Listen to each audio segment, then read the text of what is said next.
Hello बच्चों। बेटे कल आप हाइब्रिडाइजेशन कर रहे सी involving S and P orbitals. ठीक है, अज बेटे आप कुछ मॉलीक्यूल्स की फॉर्मेशन करते हैं जिन्हों के सिर्फ एस ते पी ऑर्बिटल्स ही इनवॉल्व होंगे हाइब्रिडाइजेशन के। ठीक है, जिमें आप एग्जाम्पल करते हैं बेटे फॉर्मेशन ऑफ ईथेन मॉलीक्यूल। आप कल की मीथेन मॉलीक्यूल की की अज आप करते हैं बेटे ईथेन मॉलीक्यूल की। हुण ईथेन मॉलीक्यूल की जो आप फॉर्मेशन करनी है, हाइब्रिडाइजेशन ये करनी है, तो की होएगा, आप कार्बन की पहला इलैक्ट्रॉनिक कन्फिगरेशन लिखांगे। ग्राउंड स्टेट कन्फिगरेशन की है 1s2 2s2 2p2। ठीक है, 2px1 ते 2py1। हुण ये की है, क्योंकि इसकी कोवैलेंसी कितनी है 4 होंगी है बेटे, तो की होणगे ये दो ऑर्बिटल 3 ऑर्बिटल पी दे 1 ऑर्बिटल एस का ये हाइब्रिडाइज्ड हो जाएंगे, आपस में इंटरमिक्स हो जाएंगे। इंटरमिक्स होके बेटे चारों इक्को ही शेप ते इक्को दे एनर्जी लैवल दे 4 ऑर्बिटल्स बन जाएंगे। तो जो एनर्जी लैवल सेम होंदा है तो फिर इलैक्ट्रॉन की फिलिंग किवें होंदी है, एक एक इलैक्ट्रॉन चारां च जाएगा। ठीक है, तो ये हाफ फिल्ड सारे हो गए। तो कोवैलेंसी कार्बन की कितनी बन गई 4। चारां नाल बेटे एक एक इलैक्ट्रॉन है जिहड़ा किहदा कंबाइन हो जाएगा, हाइड्रोजन का। ठीक है, तो इन्हें की बना लेना है, एक कार्बन नाल 3 हाइड्रोजन, दूजी कार्बन नाल 3 हाइड्रोजन, तो एक कार्बन कार्बन नाल अटैच होएगा। मतलब की है टैट्राहेड्रल स्ट्रक्चर ही बनेगी। जे आप एक स्ट्रक्चर देखिए, देखो तुसी टैट्राहेड्रन ही बनता है कार्बन का, एक कार्बन नाल बॉन्ड 3 हाइड्रोजन नाल एक टैट्राहेड्रन बन गया। ये भी एक कार्बन नाल 3 हाइड्रोजन नाल टैट्राहेड्रन बन गया। ठीक है, तो इन्हां ऑर्बिटल्स नूं आपां की कहांगे बेटे, sp3 हाइब्रिडाइज्ड ऑर्बिटल्स। ना ये एस ऑर्बिटल रहा ना पी ऑर्बिटल, ये sp3 बन गया। sp3 हाइब्रिडाइज्ड ऑर्बिटल किन्ने बने 4, जिन्होंने ने पार्टिसिपेट किया हाइब्रिडाइजेशन दे विच। ठीक है, तो हुण इहदी आपां स्ट्रक्चर किवें बनावांगे, मैं शुरू कीती सी बेटे, फिर मैं बनाई नहीं भी तुहानूं समझ नहीं आएगी। हुण आपां एक कार्बन ले लिया, कार्बन का एक टैट्राहेड्रन बना लो बेटे। एक इहदा ऑर्बिटल है जिहड़ा दूजी कार्बन वल नूं असीं ओरिएंटेड करता। पहला एक ऑर्बिटल बनाया, ठीक है, फिर आप दूसरा बनाता, फिर तीसरा, फिर चौथा। ये विचों एक कार्बन जिहड़ी हैगी है, कार्बन का एक ऑर्बिटल दूजी कार्बन नाल अटैच होना है, जिवें आपां ये दिखाया होया। तो आपां की करांगे बेटे, दूसरी कार्बन असीं इत्थे बनावांगे, इहदा ऑर्बिटल लवांगे आपां, ये इहदे नाल अटैच हो जाएगा। ठीक है, ये एक ऑर्बिटल बन गया। हुण असीं टैट्राहेड्रन बना दांगे इहदा, इहदा दूजा ऑर्बिटल हो जाएगा बेटे। क्लीयर, इहदा तीसरा ऑर्बिटल हो गया, तो इहदा चौथा ऑर्बिटल हो गया। ये मतलब की है टैट्राहेड्रन ही बनेगा। ये की है कार्बन, इत्थे एक किहदे नाल अटैच हो जाएगा बेटे, हाइड्रोजन नाल। सारे बॉन्ड किहदे नाल बन जाणगे, हाइड्रोजन दे नाल। बॉन्ड किहड़े होणगे बेटे, ये सारे सिग्मा बॉन्ड। ठीक है, जिन्ने भी बने हैं बॉन्ड ये किहड़े है, सारे सिग्मा बॉन्ड बने हैं, क्योंकि सिंगल बॉन्ड हमेशा की हुंदा है, सिग्मा बॉन्ड। ये बन गया थोड़े कोले ईथेन दी मॉलीक्यूल। यदि भी शेप है जी की है टैट्राहेड्रल ही होएगी, शेप यदि भी टैट्राहेड्रल है। ठीक है, तो आप लिखते की है इनू C2H6 CH3 CH3। नैक्सट है जो बेटे वो है फॉर्मेशन ऑफ अमोनीया। हुण अमोनीया की फॉर्मेशन आप करते हैं NH3 की। हुण इहदे वास्ते बिल्कुल सेम चीज़ उही चीज़ उही स्टैप्स आप लेने सब दे वास्ते। नाइट्रोजन का नंबर कितना होंदा है 7, बस तुहानूं कन्फिगरेशन आनी चाहिए है 1s2 2s2 and 2p3 x1 2px1 2py1 and 2pz1। हुण इहदी कोवैलेंसी है जिहड़ी वो कितनी है 3 है, पर हुण इत्थे इहदी जिहड़ी शेप है वो टैट्राहेड्रन हुंदी है। हुण इहदे विच की होएगा बेटे, इहदे भी 4 ऑर्बिटल ही पार्टी आप हुण जे कहिए कि इहदे नाल 3 ही अटैचड है, 3 इहदे कोले खाली ऑर्बिटल हैगे है, तो ये हाइब्रिडाइजेशन की लोड़ ही नहीं है। पर हुण ये एक शेप कराउण तो बाद फिर मैं तुहानूं दसदी हाँ कि असीं हाइब्रिडाइजेशन किवें कैलकुलेट करते हैं। उहदे बेस ते सानूं फिर पता लगता है कि इहदी हाइब्रिडाइजेशन है जिहड़ी वो sp3 है। तो हुण ये सानूं पता है कि जिहड़ी अमोनीया की मॉलीक्यूल दे विच हाइब्रिडाइजेशन है जिहड़ी वो sp3 हुंदी है।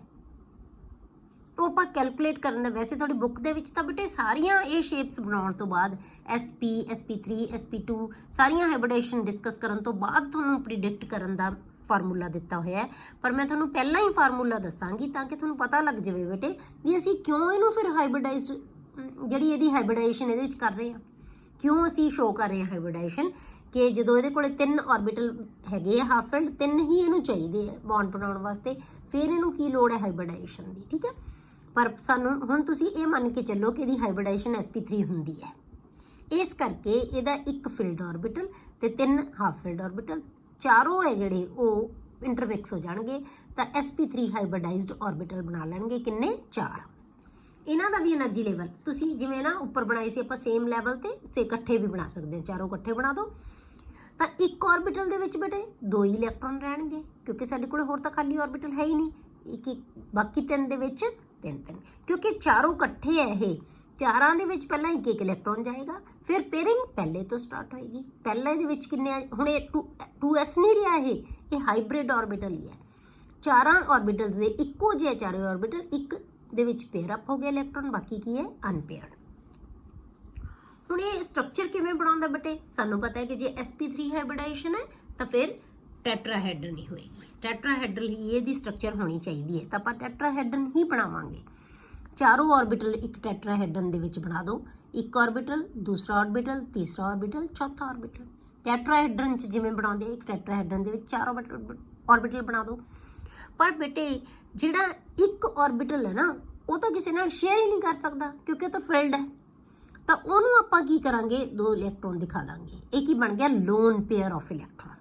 ਇਹ ਆਰਬਿਟਲ ਹੀ ਰਹੇਗਾ, ਇਹ ਸ਼ੇਪ ਦੇ ਵਿੱਚ ਪਾਰਟਿਸਿਪੇਟ ਨਹੀਂ ਕਰੇਗਾ। ਆਪਾਂ VSEPR ਥਿਊਰੀ ਦੇ ਵਿੱਚ ਬਹੁਤ ਡਿਟੇਲਸ ਕੀਤੀ ਹੋਈ ਹੈ ਬਟ ਇਹ ਚੀਜ਼। ਬਾਕੀ 3 ਆਰਬਿਟਲ ਕਿਹਦੇ ਨਾਲ ਜਿਹੜੇ ਹੈਗੇ ਬੌਂਡ ਬਣਾ ਲੈਣਗੇ? ਹਾਈਡਰੋਜਨ ਨਾਲ। ਬੌਂਡ ਕਿਹੜਾ ਬਣੇਗਾ? Sigma bond. ਕਿਉਂਕਿ ਇਹ ਲੋਨ ਪੇਅਰ ਹੈ ਜਿਹੜਾ ਇਹ ਸ਼ੇਪ ਦੇ ਵਿੱਚ ਪਾਰਟਿਸਿਪੇਟ ਨਹੀਂ ਕਰਦਾ, ਇਹ ਇਨਵਿਜ਼ੀਬਲ ਹੈ, ਤਾਂ ਫਿਰ ਕੀ ਬਣੇਗਾ? ਇਹ ਸ਼ੇਪ ਕੀ ਬਣੇਗੀ ਇਹਦੀ? ਪਿਰਾਮਿਡਲ। ਸਿਰਫ ਸ਼ੇਪ ਹੈ ਜਿਹੜੀ ਉਹ ਕੌਣ ਬਣਾਉਣਗੇ? ਆਹ 3 ਚੀਜ਼ਾਂ। ਤਾਂ ਕੀ ਬਣ ਗਿਆ? ਇੱਕ ਪਿਰਾਮਿਡ ਬਣ ਗਿਆ। ਜਿਵੇਂ ਆਪਾਂ ਫੈਨ ਦੇ ਬਲੇਡਸ ਨੂੰ ਨੀਚੇ ਨੂੰ ਝੁਕਾ ਦਈਏ, ਠੀਕ ਹੈ, ਤਾਂ ਉਹ ਕੀ ਬਣ ਜਾਏਗਾ? ਇੱਕ ਪਿਰਾਮਿਡ ਸ਼ੇਪ ਬਣ ਗਈ। ਤਾਂ ਇਹਨੂੰ ਅਸੀਂ ਪਿਰਾਮਿਡਲ ਸ਼ੇਪ ਕਹਿ ਦਿੰਦੇ ਹਾਂ। ਇਹਦੀ ਸ਼ੇਪ ਕੀ ਹੈ? ਪਿਰਾਮਿਡਲ, ਕਿਉਂਕਿ ਇਹ ਪਾਰਟਿਸਿਪੇਟ ਨਹੀਂ ਕਰਦਾ। ਹੁਣ ਕਿਉਂਕਿ ਇਹਦੇ ਵਿੱਚ ਲੋਨ ਪੇਅਰ ਆ ਗਿਆ ਤਾਂ ਉਹ ਥਿਊਰੀ ਸਾਨੂੰ VSEPR ਥਿਊਰੀ ਸਾਨੂੰ ਕੀ ਦੱਸਦੀ ਹੈ ਬੇਟੇ? ਲੋਨ ਪੇਅਰ ਤੇ ਬੌਂਡ ਪੇਅਰ ਦੇ ਵਿੱਚ ਰਿਪਲਸ਼ਨ ਹੈ ਜਿਹੜੀ ਉਹ ਜ਼ਿਆਦਾ ਹੁੰਦੀ ਹੈ ਕਿਉਂਕਿ ਇਹ ਡਿਫਿਊਜ਼ ਹੋ ਜਾਂਦੇ, ਇਹ ਤਾਂ ਐਟਮ ਦੇ ਨੇੜੇ ਹੈ ਨਾ, ਤਾਂ ਇਹ ਇਲੈਕਟ੍ਰੋਨ ਦੇ ਪੇਅਰ ਨੂੰ ਪੁਸ਼ ਕਰੇਗਾ। ਤਾਂ ਇਹ ਪੁਸ਼ ਕਰੇਗਾ ਤਾਂ ਇਹ ਐਂਗਲ ਹੈ ਜਿਹੜਾ 109.5 ਤੋਂ ਘਟ ਕੇ ਇਹਦਾ ਨਾ ਐਂਗਲ ਹੈ ਜਿਹੜਾ ਇਹਦਾ ਘਟ ਜਾਏਗਾ, 107 ਤੱਕ ਰਹਿ ਜਾਏਗਾ, ਇਹਦਾ ਐਂਗਲ ਘਟ ਜਾਂਦਾ ਹੈ। ਠੀਕ ਹੈ, ਕਿਹਦੇ ਕਰਕੇ ਆਉਂਦਾ ਹੈ? ਕਿਉਂਕਿ ਲੋਨ ਪੇਅਰ ਹੈ। ਲੋਨ ਪੇਅਰ ਤੇ ਬੌਂਡ ਪੇਅਰ ਦੇ ਵਿੱਚ ਰਿਪਲਸ਼ਨ ਜ਼ਿਆਦਾ ਹੁੰਦੀ ਹੈ as compare to bond pair. ਆ 3 ਤਾਂ ਬੌਂਡ ਪੇਅਰ ਹੈ ਬੇਟੇ, ਇਹਦੇ ਕੋਲ ਇੱਕ ਲੋਨ ਪੇਅਰ ਹੈ। Clear? The presence of lone pair of electron distort the geometry of the molecule. ਤਾਂ ਇਹਦੇ ਕਰਕੇ ਇਹਦੀ ਜਿਹੜੀ ਜਿਓਮੈਟਰੀ ਹੈ ਉਹ ਕੀ ਹੋ ਜਾਂਦੀ ਹੈ? ਡਿਸਟੋਰਟ ਹੋ ਜਾਂਦੀ ਹੈ। ਡਿਸਟੋਰਟ ਦਾ ਮਤਲਬ ਵਿਗੜ ਜਾਂਦੀ ਹੈ। ਠੀਕ ਹੈ, ਰੈਗੂਲਰ ਜਿਓਮੈਟਰੀ ਨਹੀਂ ਰਹਿੰਦੀ, ਤਾਂ ਇਹਦੀ ਜਿਹੜੀ ਜਿਓਮੈਟਰੀ ਹੈ ਉਹ ਡਿਸਟੋਰਟ ਹੋ ਜਾਂਦੀ ਹੈ। ਤਾਂ ਜਿਓਮੈਟਰੀ ਇਸ ਮੋਲੀਕਿਊਲ ਦੀ ਹੈ ਜਿਹੜੀ NH3 ਮੋਲੀਕਿਊਲ ਦੀ, ਉਹ ਕੀ ਹੈ? Pyramidal. Geometry is pyramidal. Clear? Next ਜਿਹੜੀ ਐਗਜ਼ਾਮਪਲ ਕਰਦੇ ਹਾਂ ਬੇਟੇ ਆਪਾਂ, ਇਹਦੇ ਵਿੱਚ ਵੀ sp3 ਹਾਈਬ੍ਰਿਡਾਈਜੇਸ਼ਨ ਦੀ ਹੋਈ ਐਗਜ਼ਾਮਪਲ ਆਪਾਂ ਕਰਾਂਗੇ। Formation of water the formation ਕਰਦੇ ਹਾਂ ਆਪਾਂ।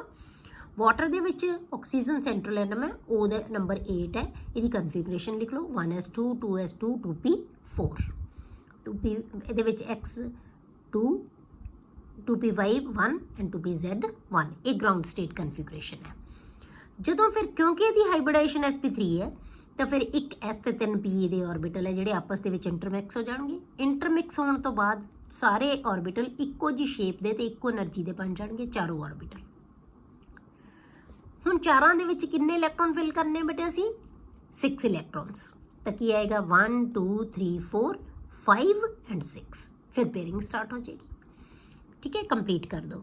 ਹੁਣ ਤੁਹਾਡੇ ਕੋਲੇ ਜਿਹੜੇ ਅਨਪੇਅਰਡ ਇਲੈਕਟ੍ਰੋਨ ਹੈ ਬੇਟੇ ਉਹ ਕਿੰਨੇ ਹੈ? ਸਿਰਫ 2 ਹੈ। ਇਹਦਾ ਮਤਲਬ ਕੰਬਾਈਨ ਕਿੰਨੇ ਹੋਣਗੇ? 2 ਹੀ ਹੋਣਗੇ। ਤਾਂ ਸਾਨੂੰ ਚਾਹੀਦੇ ਵੀ 2 ਹੀ ਹੈ। ਕਿਹਦੇ ਨਾਲ ਕੰਬਾਈਨ ਹੋਣਾ ਹੈ? H2 ਦੇ ਨਾਲ।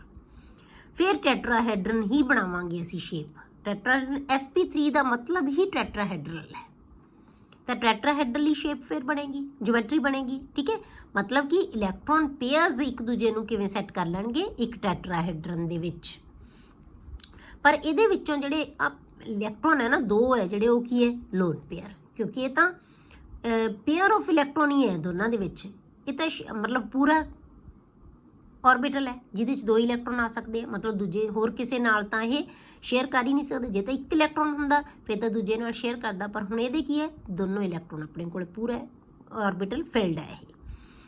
ਤਾਂ ਦੋ ਜਿਹੜੇ ऑर्बिटल है बेटे ਉਹ हाफ फिल्ड है, ਇਹ ओवरलैप ਕਰਨਗੇ ਕਿਹਦੇ ਨਾਲ ਹਾਈਡਰੋਜਨ ਦੇ ऑर्बिटल्स ਦੇ ਨਾਲ। ਤਾਂ ਹਾਈਡਰੋਜਨ ਦਾ ऑर्बिटल ਕੀ ਹੁੰਦਾ ਹੈ ਸਫੈਰਿਕਲੀ ਸਿਮੈਟ੍ਰੀਕਲ, ਤਾਂ ਦੋਨੋਂ ਇਹਦੇ ਨਾਲ ओवरलैप ਕਰਕੇ ਕੀ ਬਣਾ ਲੈਂਦੇ ਆ ਸਿਗਮਾ ਬੌਂਡ। ਤਾਂ ਹੁਣ ਇਹ पेयर ऑफ इलैक्ट्रॉन ਦੇ ਵਿੱਚ ਰਿਪਲਸ਼ਨ ਹੋਰ ਵੀ ਜ਼ਿਆਦਾ ਹੋਏਗੀ, ਕਿਉਂਕਿ ਲੋਨ पेयर ਤੇ ਲੋਨ पेयर ਦੇ ਰਿਪਲਸ਼ਨ ਜ਼ਿਆਦਾ ਹੁੰਦੀ ਹੈ as compare to lone pair bond pair is greater than bond pair bond pair. ਹੁਣ ਇਹ ਆਪਾਂ ਥੋੜੇ ਵੱਡੇ ਦਿਖਾਏ, ਕਿਉਂ ਦਿਖਾਏ ਕਿਉਂਕਿ ਬੇਟੇ ਇਹ ਤਾਂ ਲੋਕਲਾਈਜ਼ਡ ਹੋ ਜਾਂਦੇ ਆ ਇੱਕ ਡਾਇਰੈਕਸ਼ਨ ਦੇ ਵਿੱਚ, ਜਿੱਧਰ ਬੌਂਡ ਬਣਾਇਆ ਉਧਰ ਹੀ ਹੋਏਗਾ, ਕਿਉਂਕਿ ਸ਼ੇਅਰਿੰਗ ਹੋਏਗੀ ਸੈਂਟਰ ਦੇ ਵਿੱਚ ਇਹਨਾਂ ਇਲੈਕਟ੍ਰੋਨ ਦੀ, ਇੱਥੇ ਡੈਂਸਿਟੀ ਜ਼ਿਆਦਾ ਹੈ, ਇੱਥੇ ਓਵਰਲੈਪਡ ਏਰੀਆ। ਹੁਣ ਇਹਦੇ ਕੋਲ ਕੀ ਹੈ ਕੱਲੀ ਐਟਮ ਕੋਲ, ਕਿਹੜੀ ਐਟਮ ਕੋਲ ਹੈ ਇਹ ਆਕਸੀਜਨ ਕੋਲੇ, ਠੀਕ ਹੈ ਇੱਥੇ ਆਕਸੀਜਨ, ਇਹ ਕਿਹੜੀ ਐਟਮ ਹੈ ਇੱਥੇ ਆਕਸੀਜਨ। ਹੁਣ ਆਕਸੀਜਨ ਐਟਮ ਕੋਲ ਇਹ ਜਿਹੜੇ ਪੇਅਰ ਆਫ ਇਲੈਕਟ੍ਰੋਨ ਹੈ ਦੋ, ਇਹ ਆਕਸੀਜਨ ਦੇ ਨੇੜੇ ਹੀ ਰਹਿਣਗੇ ਦੋਨੇ ਪੇਅਰ, ਤਾਂ ਨੇੜੇ ਹੋਣ ਕਰਕੇ ਇੱਕ ਦੂਜੇ ਨੂੰ ਕੀ ਹੈ ਇਹ ਜ਼ਿਆਦਾ ਰਿਪੈਲ ਕਰਨਗੇ। ਕਲੀਅਰ ਹੋ ਗਿਆ, ਕਿਉਂਕਿ ਇਹ ਇੱਕ ਐਟਮ ਕੋਲੇ ਹੈ। ਇਹ ਜਿਹੜੇ ਇਲੈਕਟ੍ਰੋਨ ਦੇ ਪੇਅਰ ਹੈ ਬੇਟੇ, ਜਿਹੜਾ ਇੱਕ ਇਲੈਕਟ੍ਰੋਨ ਦਾ ਪੇਅਰ ਹੈ ਇਹ ਦੋ ਐਟਮਸ ਦੇ ਵਿਚਕਾਰ ਹੈ, O ਤੇ H ਦੇ ਵਿਚਕਾਰ ਹੈ। ਇਹਦਾ ਵੀ ਪੇਅਰ ਆਫ ਇਲੈਕਟ੍ਰੋਨ O ਤੇ H ਦੇ ਵਿਚਕਾਰ ਹੈ। ਇਹ ਸਿਰਫ ਇੱਕ ਐਟਮ ਕੋਲ ਹੈ, O ਕੋਲ ਹੈ, ਤਾਂ ਨੇੜੇ ਹੋਣਗੇ ਤਾਂ ਕੀ ਰਿਪੈਲ ਕਰਨਗੇ। ਵੈਸੇ ਵੀ ਆਪਣੀ ਥਿਊਰੀ ਦੱਸਦੀ ਇਹੀ ਹੈ ਕਿ ਲੋਨ पेयर ਤੇ ਲੋਨ पेयर ਦੇ ਵਿੱਚ ਰਿਪਲਸ਼ਨ ਹੈ ਜਿਹੜੀ ਉਹ ਜ਼ਿਆਦਾ ਹੁੰਦੀ ਹੈ। ਕਲੀਅਰ। ਹੁਣ ਇਹਦੇ ਕੋਲ ਦੋ ਲੋਨ पेयर ਹੈ, presence of two lone pair of electrons distort the shape of the molecule. ਹੁਣ ਫੇਰ ਇਹ ਟੈਟਰਾਹੈਡਰਨ ਨਹੀਂ ਰਹੇਗਾ, ਇਹਨਾਂ ਨੇ ਸ਼ੇਪ ਦੇ ਵਿੱਚ ਪਾਰਟਿਸਿਪੇਟ ਹੀ ਨਹੀਂ ਕਰਨਾ, ਤਾਂ ਸ਼ੇਪ ਇਹਦੀ ਕੀ ਹੋਏਗੀ ਬੈਂਟ ਸ਼ੇਪ। ਸਿਰਫ ਇਹ ਦੋ ਮੋਲੀਕਿਊਲਸ ਜਾਂ ਦੋ ਬੌਂਡਸ ਹੈ ਜਿਹੜੇ ਇਹ ਸ਼ੇਪ ਨੂੰ ਰਿਪਰੈਜ਼ੈਂਟ ਕਰਨਗੇ, ਤਾਂ ਦੋ ਬੌਂਡਸ ਨਾਲ ਸ਼ੇਪ ਕੀ ਬਣ ਗਈ, ਜਾਂ ਇਹਨੂੰ ਵੀ ਸ਼ੇਪ ਵੀ ਕਹਿ ਸਕਦੇ ਹੋ ਜਾਂ ਬੈਂਟ ਸ਼ੇਪ, ਜਾਂ ਇਹਨੂੰ ਐਂਗੂਲਰ ਵੀ ਕਹਿ ਦਿੰਦੇ ਆ, ਠੀਕ ਹੈ। The actual shape of water molecule is bent. Clear. ਹੁਣ ਬੇਟੇ ਅਗਲੀਆਂ ਜਿਹੜੀਆਂ ਹਾਈਬ੍ਰਿਡਾਈਜੇਸ਼ਨ ਹੈ ਨਾ, ਜਿਹੜੀ ਸਿਰਫ ਆਪਾਂ sp3 ਡਿਸਕਸ ਕੀਤੀ ਹੈ ਹਲੇ, ਹੁਣ ਆਪਾਂ sp2 ਕਰਾਂਗੇ, ਫਿਰ sp ਕਰਾਂਗੇ। ਇਹਨਾਂ ਨੂੰ ਡਿਸਕਸ ਕਰਨ ਤੋਂ ਪਹਿਲਾਂ, ਕਿਉਂਕਿ ਤੁਹਾਨੂੰ ਸਮਝ ਨਹੀਂ ਆਉਂਦੀ ਵੀ sp3 ਆਪਾਂ ਕਿਉਂ ਲਿਖਦੇ, ਵੀ ਇਹਦੀ ਕਿਉਂ ਲੋੜ ਪਈ sp3 ਬਣਾਉਣ ਦੀ, ਆਪਾਂ ਪਹਿਲਾਂ ਹਾਈਬ੍ਰਿਡਾਈਜੇਸ਼ਨ ਨੂੰ ਪ੍ਰੀਡਿਕਟ ਕਰਨ ਦਾ ਫਾਰਮੂਲਾ ਕੱਢਦੇ ਹਾਂ ਕਿ ਹਾਈਬ੍ਰਿਡਾਈਜੇਸ਼ਨ ਕਿਵੇਂ ਆਉਂਦੀ ਹੈ ਕਿਸੇ ਵੀ ਮੋਲੀਕਿਊਲ ਦੀ। ਫਿਰ ਸਾਨੂੰ ਪਤਾ ਲੱਗੇਗਾ ਕਿ ਕਿਉਂ ਅਸੀਂ ਵਾਟਰ ਦੇ ਵਿੱਚ ਵੀ ਅਸੀਂ ਹਾਈਬ੍ਰਿਡਾਈਜੇਸ਼ਨ sp3 ਲਿਖੀ ਹੈ, ਅਮੋਨੀਆ ਦੇ ਵਿੱਚ ਵੀ ਅਸੀਂ sp3 ਲਿਖੀ ਹੈ, ਕਿਉਂ ਜਦੋਂ ਕਿ ਲੋੜ ਨਹੀਂ ਸੀ ਉਹਨਾਂ ਨੂੰ। ਇਹਦੇ ਕੋਲ ਵੀ ਦੋ ਹੀ ਚਾਹੀਦੇ ਸੀ, ਦੋ ਇਲੈਕਟ੍ਰੋਨ ਪੇਅਰ ਹੈਗੇ ਆ, ਦੇਖੋ ਤੁਸੀਂ ਦੋ ਅਨਪੇਅਰਡ ਹੈਗੇ ਆ, ਤਾਂ ਦੋ ਹੀ ਇਹਨੂੰ ਚਾਹੀਦੇ ਸੀ ਹਾਈਡਰੋਜਨ, ਫਿਰ ਇਹਨੂੰ ਹਾਈਬ੍ਰਿਡਾਈਜੇਸ਼ਨ ਦੀ ਕੀ ਲੋੜ ਪੈ ਗਈ, ਠੀਕ ਹੈ। ਤਾਂ ਪਹਿਲਾਂ ਆਪਾਂ ਪ੍ਰੀਡਿਕਟ ਕਰਦੇ ਹਾਂ। ਇਹ ਤਾਂ ਲੋੜ ਪੈਂਦੀ ਹੈ ਬੇਟੇ ਕਿਉਂਕਿ ਇਹਦੇ ਜਿਹੜੇ ਚਾਰੋਂ ਆਰਬਿਟਲਸ ਹੈ ਉਹ ਕੀ ਹੈ ਸੇਮ ਹੈ, ਇੱਕੋ ਜਿਹੇ ਆਰਬਿਟਲਸ ਹੈ, ਨਾ ਉਹ S ਵਰਗੇ ਹੈ ਨਾ ਉਹ P ਵਰਗੇ ਹੈ, ਦੋਨਾਂ ਦਾ ਕੀ ਹੈ ਮਿਕਸਚਰ ਹੈ। ਤਾਂ ਹੁਣ ਆਪਾਂ ਕੀ ਕਰਨਾ ਹੈ ਬੇਟੇ predicting the hybridization and shape of the molecule, ਕਿਉਂਕਿ ਹਾਈਬ੍ਰਿਡਾਈਜੇਸ਼ਨ ਜਿਹੜੀ ਹੈ ਨਾ ਬੇਟੇ ਇਹ ਕਿਸੇ ਵੀ ਮੋਲੀਕਿਊਲ ਦੀ ਸ਼ੇਪ ਨੂੰ ਰਿਪਰੈਜ਼ੈਂਟ ਕਰਦੀ ਹੈ। ਮਤਲਬ ਜੇ ਸਾਨੂੰ ਹਾਈਬ੍ਰਿਡਾਈਜੇਸ਼ਨ ਪਤਾ ਹੈ ਨਾ ਕਿਸੇ ਮੋਲੀਕਿਊਲ ਦੀ, ਤਾਂ ਇਹਦਾ ਮਤਲਬ ਸਾਨੂੰ ਉਹਦੀ ਸ਼ੇਪ ਪਤਾ ਹੈ, ਕਿਉਂਕਿ ਹਾਈਬ੍ਰਿਡ ਆਰਬਿਟਲਸ ਹਮੇਸ਼ਾ ਆਪਣੇ ਆਪ ਨੂੰ ਇੱਕ ਪ੍ਰੋਪਰ ਜਿਹੜੀ ਥਾਂ ਦੇ ਉੱਤੇ ਇੱਕ ਦੂਜੇ ਤੋਂ ਮੈਕਸਿਮਮ ਦੂਰੀ ਦੇ ਉੱਤੇ ਸੈੱਟ ਕਰ ਲੈਂਦੇ ਆ ਸਾਰੇ ਹਾਈਬ੍ਰਿਡ ਆਰਬਿਟਲਸ। ਤਾਂ ਇਹਦਾ ਮਤਲਬ ਕੀ ਹੈ ਉਹ ਮੋਲੀਕਿਊਲ ਦੀ ਪ੍ਰੋਪਰ ਸ਼ੇਪ ਬਣਾ ਦਿੰਦੇ ਆ। ਤਾਂ ਹਾਈਬ੍ਰਿਡਾਈਜੇਸ਼ਨ ਜੇ ਪਤਾ ਹੈ ਤਾਂ ਸਾਨੂੰ ਇਹਦਾ ਮਤਲਬ ਮੋਲੀਕਿਊਲ ਦੀ ਸ਼ੇਪ ਪਤਾ ਸਾਨੂੰ, ਠੀਕ ਹੈ। ਤਾਂ ਹਾਈਬ੍ਰਿਡਾਈਜੇਸ਼ਨ ਨੂੰ ਆਪਾਂ ਕਾਹਦੇ ਨਾਲ ਲਿਖਦੇ ਹਾਂ ਬੇਟੇ H ਦੇ ਨਾਲ। ਤਾਂ H ਨੂੰ ਕੱਢਣ ਦਾ ਫਾਰਮੂਲਾ ਕੀ ਹੈ, ਸਿਰਫ ਆਪਾਂ ਮੋਲੀਕਿਊਲਸ ਦੀ ਅੱਜ ਡਿਸਕਸ ਕਰਦੇ ਹਾਂ ਪਹਿਲਾਂ, ਠੀਕ ਹੈ। ਇਹ ਮੋਲੀਕਿਊਲ ਤੇ ਆਇਨਸ ਵਾਸਤੇ ਫਾਰਮੂਲਾ ਹੁੰਦਾ ਹੈ ਬੇਟੇ। ਤਾਂ ਆਪਾਂ ਆਇਨਸ ਦੀ ਮੈਂ ਤੁਹਾਨੂੰ ਬਾਅਦ ਵਿੱਚ ਦੱਸੂਗੀ, ਕਿਉਂਕਿ ਐਕਚੁਅਲੀ ਤਾਂ ਤੁਹਾਡੀ ਬੁੱਕ ਦੇ ਵਿੱਚ ਪਿੱਛੋਂ ਹੀ ਦਿੱਤੇ ਹੋਏ ਆ ਇਹ ਪ੍ਰੀਡਿਕਟ ਕਰਨ ਦਾ ਫਾਰਮੂਲਾ, ਜਿਹੜਾ ਆਪਾਂ ਮੋਲੀਕਿਊਲਸ ਦੀ ਸਿਰਫ ਡਿਸਕਸ ਕਰਦੇ ਹਾਂ ਪਹਿਲਾਂ, ਠੀਕ ਹੈ। Hybridization H is equal to half, bracket ਦੇ ਵਿੱਚ ਲਿਖਣਾ ਤੁਸੀਂ number of valence electrons of atom.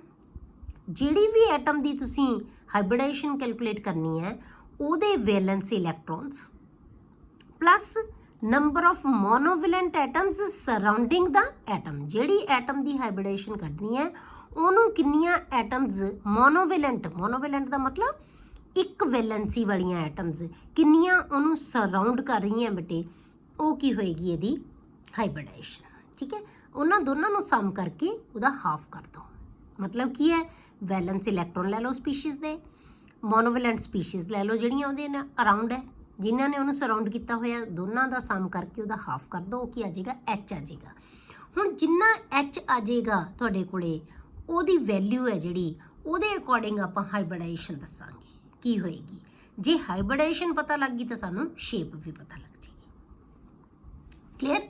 ਜਿਵੇਂ ਆਪਾਂ ਪਹਿਲਾਂ ਲੈਂਦੇ ਹਾਂ ਮੋਲੀਕਿਊਲ ਬੇਟੇ CH4, ਆਪਾਂ ਇਹ ਡਿਸਕਸ ਕੀਤੀਆਂ ਸੀ ਨਾ, ਆਪਾਂ ਪਹਿਲਾਂ ਤਿੰਨੇ ਹੀ ਉਹ ਮੋਲੀਕਿਊਲ ਲਏ ਜਿਹੜੇ ਆਪਾਂ ਡਿਸਕਸ ਕੀਤੇ ਸੀ। ਆਪਾਂ ਮੀਥੇਨ ਵੀ ਲਿਆ ਸੀ, NH3 ਵੀ ਲਿਆ ਸੀ, H2O ਵੀ ਲਿਆ ਸੀ। ਠੀਕ ਹੈ, ਇਹਨਾਂ ਦੀ ਆਪਾਂ ਹਾਈਬ੍ਰਿਡਾਈਜੇਸ਼ਨ ਕੈਲਕੂਲੇਟ ਕਰਦੇ ਹਾਂ। H is equal to half.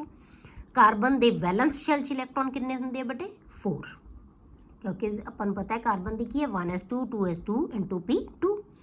1s ਨੂੰ ਛੱਡ ਦਿਓ ਕਿਉਂਕਿ ਉਹ ਵੈਲੈਂਸ ਨਹੀਂ, ਵੈਲੈਂਸ ਕਿਹੜਾ, ਦੂਸਰਾ ਸ਼ੈਲ। ਵੈਲੈਂਸ ਸ਼ੈਲ 'ਚ ਇਲੈਕਟ੍ਰੋਨ ਕਿੰਨੇ ਆ ਕਾਰਬਨ ਦੇ, 4। ਇਹਦੇ ਨਾਲ ਮੋਨੋਵੈਲੈਂਟ ਸਪੀਸ਼ੀਜ਼ ਅਟੈਚਡ ਕਿੰਨੀ ਹੈ, 4, ਤਾਂ ਕੀ ਆਏਗਾ, ਹਾਫ। 4 + 4 ਤਾਂ ਕਿੰਨਾ ਆ ਗਿਆ, 8 ਡਿਵਾਈਡਡ ਬਾਈ 2 ਕੀ ਆ ਜਾਏਗਾ, 4। ਇਹਦਾ ਮਤਲਬ ਕੀ ਹੈ ਬੇਟੇ ਕਿ ਹਾਈਡਰੋਜਨ ਦਾ ਨਾ ਮਤਲਬ ਸੌਰੀ H ਦਾ ਜੇ ਵੈਲਿਊ 4 ਆਈ ਹੈ ਤਾਂ ਇਹਦਾ ਮਤਲਬ ਕੀ ਹੈ ਕਿ ਇਹ ਹਾਈਬ੍ਰਿਡ ਆਰਬਿਟਲਸ ਦਾ ਨੰਬਰ ਹੈ। H means hybrid orbital, number of hybrid orbitals. ਤਾਂ ਹੁਣ ਹਾਈਬ੍ਰਿਡ ਆਰਬਿਟਲਸ ਕਿਵੇਂ ਬਣਾਉਣੇ ਆ ਤੁਸੀਂ, ਹਮੇਸ਼ਾ ਇੱਕ ਆਰਬਿਟਲ ਤਾਂ S ਆਏਗਾ ਹੀ ਆਏਗਾ। ਉਸ ਤੋਂ ਬਾਅਦ ਜਿੰਨੇ ਆਰਬਿਟਲ ਬਚ ਗਏ ਉਹਨਾਂ ਚੋਂ 3 P ਦੇ ਹੋਣਗੇ, ਜੇ ਹੋਰ ਬਚ ਜਾਂਦੇ ਆ ਤਾਂ D ਦੇ ਹੋਣਗੇ। ਪਹਿਲਾਂ ਹਮੇਸ਼ਾ ਕੀ ਆਉਣਾ, S। 4 ਦੇ ਵਿੱਚੋਂ ਅਸੀਂ ਇੱਕ ਆਰਬਿਟਲ ਕਿਹੜਾ ਬਣਾ ਲਿਆ ਬੇਟੇ, S।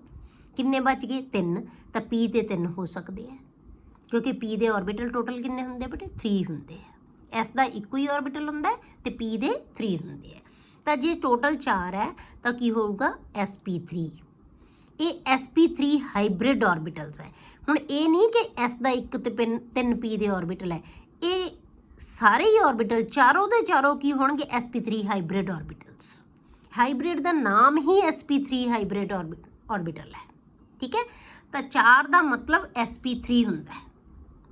ਮਤਲਬ ਜੇ ਟੋਟਲ ਆਰਬਿਟਲ ਦੇਖਾਂਗੇ ਆਪਾਂ ਤਾਂ ਕਿੰਨਾ ਨੇ ਮਿਲ ਕੇ ਬਣਾਇਆ, ਇਹ ਇੱਕ S ਨੇ ਤੇ 3 P ਆਰਬਿਟਲਸ ਨੇ ਮਿਲ ਕੇ ਕੀ ਬਣਾ ਲਿਆ, sp3 ਹਾਈਬ੍ਰਿਡ ਆਰਬਿਟਲਸ। ਤਾਂ ਇਹ ਹਾਈਬ੍ਰਿਡ ਆਰਬਿਟਲਸ ਦਾ ਨੰਬਰ ਹੈ। ਤੇ 4 ਜਿਹੜੇ ਹਾਈਬ੍ਰਿਡ ਆਰਬਿਟਲਸ ਹੈ ਆਪਣੇ ਆਪ ਨੂੰ ਮੈਕਸਿਮਮ ਦੂਰੀ ਤੇ ਕਿਵੇਂ ਜਦੋਂ ਸੈੱਟ ਕਰਨਗੇ ਤਾਂ ਕੀ ਹੋਏਗੀ ਸ਼ੇਪ ਉਹਦੀ, ਟੈਟਰਾਹੈਡਰਨ। ਇਹ ਆਪਾਂ ਵੈਸਪਰ ਥਿਊਰੀ ਦੇ ਵਿੱਚ ਬਹੁਤ ਡਿਟੇਲਸ ਕੀਤੀ ਹੋਈ ਸੀ ਬੇਟੇ ਕਿ 4 ਦਾ ਮਤਲਬ ਹੀ ਟੈਟਰਾਹੈਡਰਲ ਹੁੰਦਾ ਹੈ। ਇਹ ਤੁਸੀਂ ਯਾਦ ਹੀ ਰੱਖਣਾ ਹੈ ਕਿ 4 ਦਾ ਮੀਨਿੰਗ ਹੀ ਕੀ ਹੈ, ਟੈਟਰਾਹੈਡਰਲ। ਇਹਨਾਂ ਤਾਂ ਰੱਟ ਲਓ, ਮਤਲਬ ਦਿਮਾਗ 'ਚ ਹੋਣੀ ਚਾਹੀਦੀ ਹੈ। ਜਦੋਂ ਅਸੀਂ 4 ਲਾ ਲਏ, 4 ਆਰਬਿਟਲ ਹੈ ਸਾਡੇ ਕੋਲੇ, ਤਾਂ ਮਤਲਬ ਟੈਟਰਾਹੈਡਰਲ ਸ਼ੇਪ ਹੋਏਗੀ ਉਹਦੀ। ਠੀਕ ਹੈ, ਨੈਕਸਟ ਆਪਾਂ ਕਰਦੇ ਹਾਂ ਬੇਟੇ ਅਮੋਨੀਆ। ਹੁਣ ਅਮੋਨੀਆ ਦੇ ਵਿੱਚ ਅਸੀਂ H ਦੀ ਵੈਲਿਊ ਕਿਵੇਂ ਕੱਢਾਂਗੇ, ਹਾਫ। ਨਾਈਟ੍ਰੋਜਨ ਦੇ ਵੈਲੈਂਸ ਸ਼ੈਲ 'ਚ ਇਲੈਕਟ੍ਰੋਨ ਕਿੰਨੇ ਹੁੰਦੇ ਬੇਟੇ, 5, ਟੋਟਲ 7 ਹੁੰਦੇ ਆ ਇਹਦੇ ਕੋਲੇ, 1s2 2s2 2p3।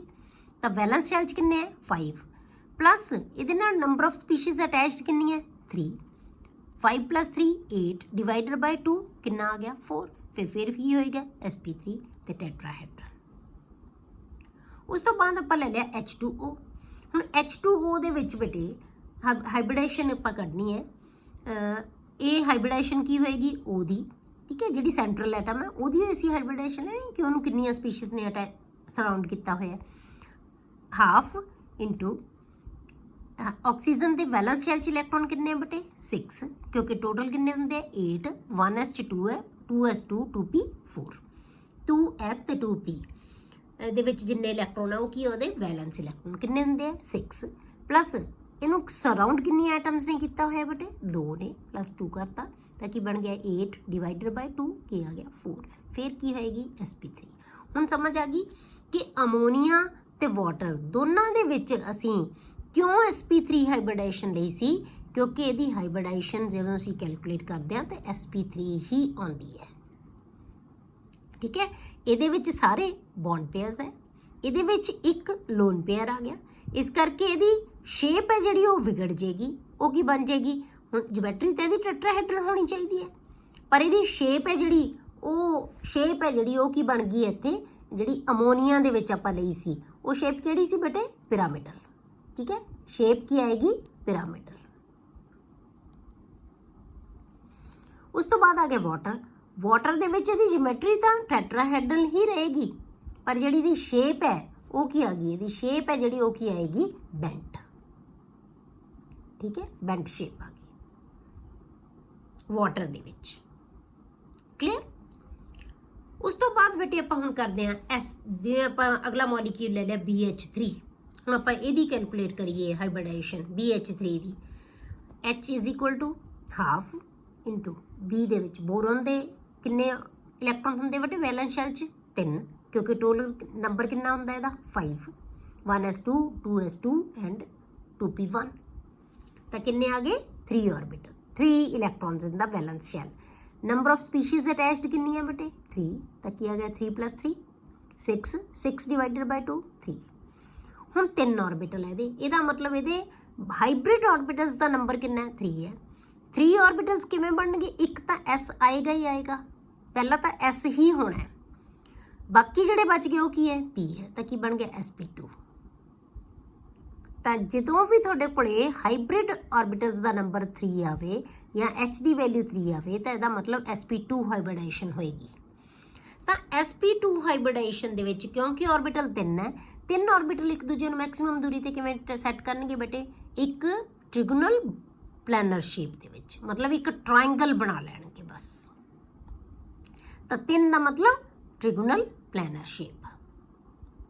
ਹੁਣ ਜਿਵੇਂ ਆਪਾਂ BF3 ਦੀ ਐਗਜ਼ਾਮਪਲ ਲੈ ਲਈਏ, BF3 ਦੇ ਵਿੱਚ ਕੀ ਹੈ, ਬੋਰੋਨ ਸੇਮ ਆਏਗਾ, ਬੋਰੋਨ ਦਾ ਕੀ ਹੈ ਨੰਬਰ 3 ਹੈ, F ਅਟੈਚਡ ਕਿੰਨੇ ਹੈ ਬੇਟੇ ਇਹਦੇ ਨਾਲ 3 ਹੈ, 3 + 3 6 ਡਿਵਾਈਡਡ ਬਾਈ 2 3, ਤਾਂ ਕੀ ਆਏਗਾ sp2। ਫਿਰ ਉਹਦੀ ਸ਼ੇਪ ਕੀ ਹੋਏਗੀ, ਟ੍ਰਿਗੋਨਲ ਪਲੈਨਰ।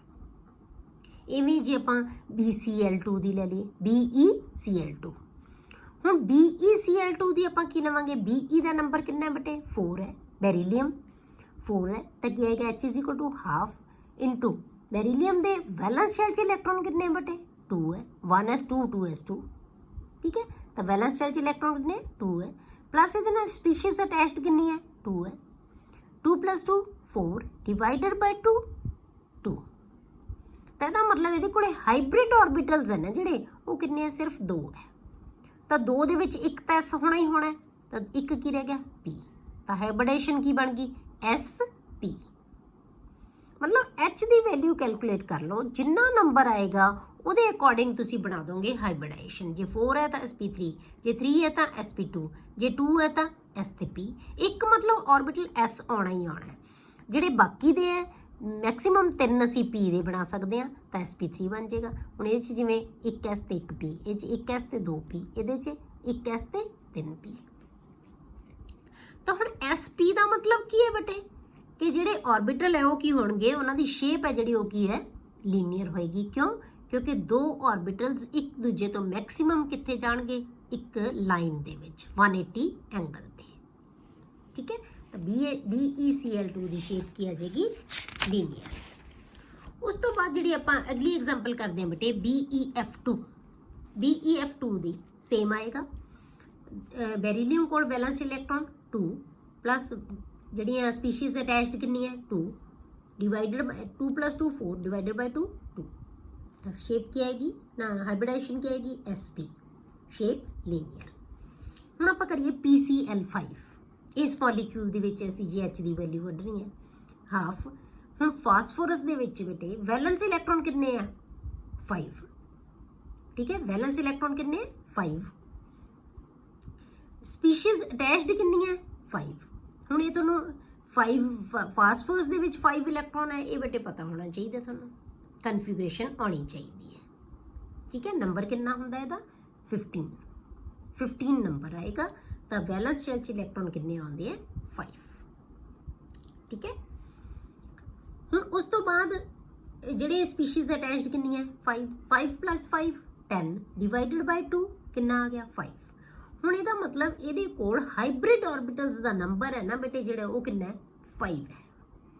ਤਾਂ 5 ਆਰਬਿਟਲ ਅਸੀਂ ਬਣਾਉਣੇ ਹੈ, ਕਿਵੇਂ ਬਣਨਗੇ 5, ਇੱਕ S, P ਦੇ ਮੈਕਸਿਮਮ 3 ਹੀ ਹੋ ਸਕਦੇ ਆ, sp3 ਹੋ ਗਏ, तो ये टोटल इलैक्ट्रॉन टोटल ऑर्बिटल कितने बन गए बेटे 4।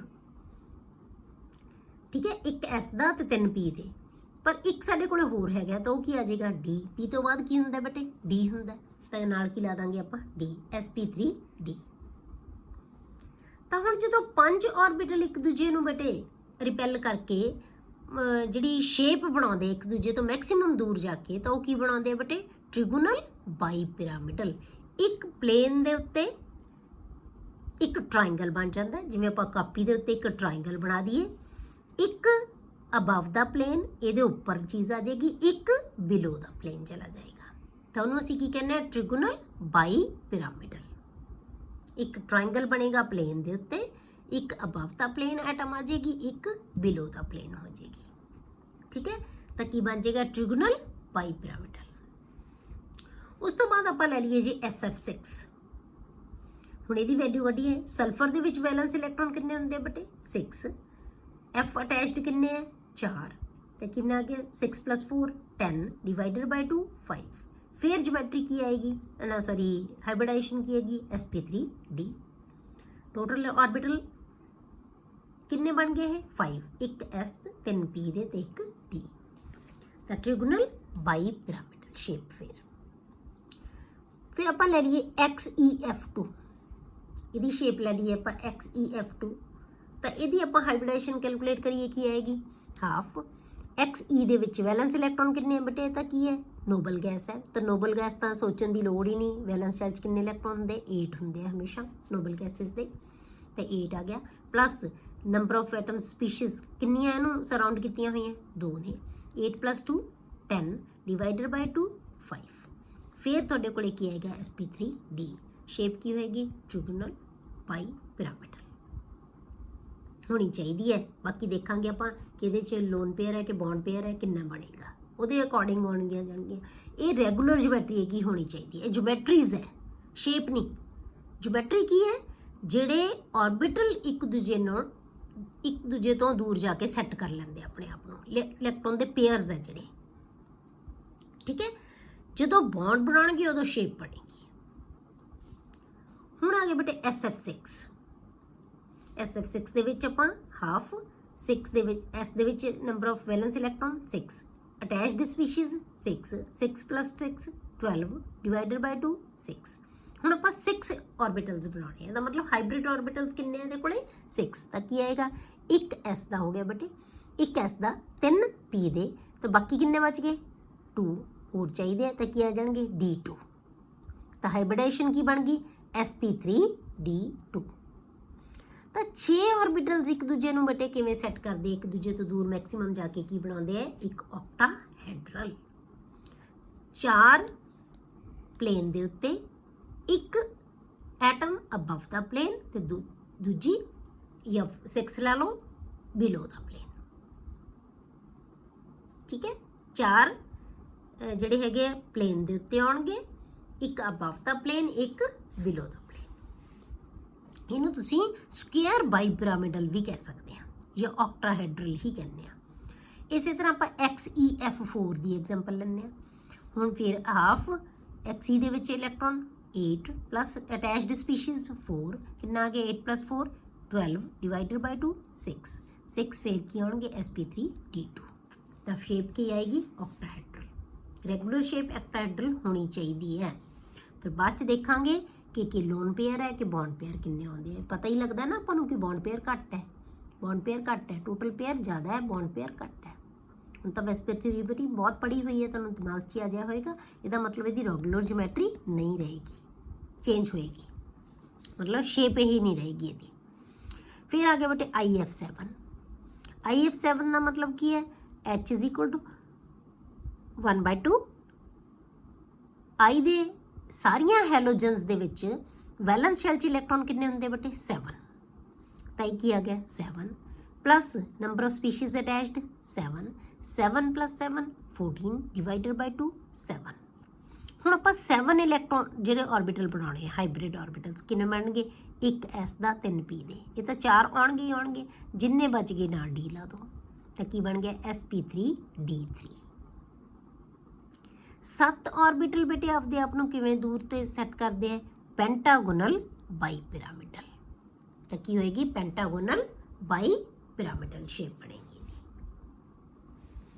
ਕਲੀਅਰ? ਨੈਕਸਟ ਆਪਾਂ ਐਗਜ਼ਾਮਪਲ ਲੈਂਦੇ ਬਟੇ XEF6। XEF6 ਹੁਣ XEF6 ਹੈ ਜਿਹੜਾ ਉਹ ਕਿਵੇਂ ਸ਼ੇਪ ਬਣਾਏਗਾ? ਫਿਰ ਆਪਾਂ ਉੱਦਾਂ ਹੀ ਦੇਵਾਂਗੇ ਹਾਫ। XE ਦੇ ਵਿੱਚ ਇਲੈਕਟ੍ਰੋਨ ਕਿੰਨੇ ਹੁੰਦੇ ਬੈਲੈਂਸ ਸੈੱਲ 'ਚ? 8 ਪਲੱਸ ਸਪੀਸ਼ੀਜ਼ ਕਿੰਨੀਆਂ ਅਟੈਚਡ ਹੈ ਇਹਦੇ ਨਾਲ? 6। 8 + 6 14 ਡਿਵਾਈਡਡ ਬਾਈ 2 7। 7 ਕਿੰਨੇ में ਬਣਨਗੇ ਬੇਟੇ? ਉੱਦਾਂ ਹੀ ਬਿਲਕੁਲ sp3d3। ਤੇ ਸ਼ੇਪ ਕੀ ਹੋਏਗੀ? ਪੈਂਟਾਗੋਨਲ ਬਾਈ ਪਿਰਾਮਿਡਲ। ਇਹ ਬੇਟੇ ਹਾਈਬ੍ਰਿਡਾਈਜੇਸ਼ਨ ਨੂੰ ਕੈਲਕੂਲੇਟ ਕਰਨ ਦਾ ਮੈਥਡ, ਇਹ ਤੁਹਾਨੂੰ ਆਉਣਾ ਚਾਹੀਦਾ ਹੈ। ਹੁਣ ਆਪਾਂ ਨੈਕਸਟ ਲੈਕਚਰ ਦੇ ਵਿੱਚ ਕਰਾਂਗੇ ਬੇਟੇ sp2 ਹਾਈਬ੍ਰਿਡਾਈਜੇਸ਼ਨ, ਫਿਰ sp, ਫਿਰ sp3d ਕਰਾਂਗੇ, ਫਿਰ sp3d2 ਕਰਾਂਗੇ, ਫਿਰ sp3d3 ਕਰਾਂਗੇ। ਇੱਥੋਂ ਤੱਕ ਹੀ ਤੁਹਾਨੂੰ ਹਾਈਬ੍ਰਿਡਾਈਜੇਸ਼ਨਸ ਹੈ। ਕਲੀਅਰ?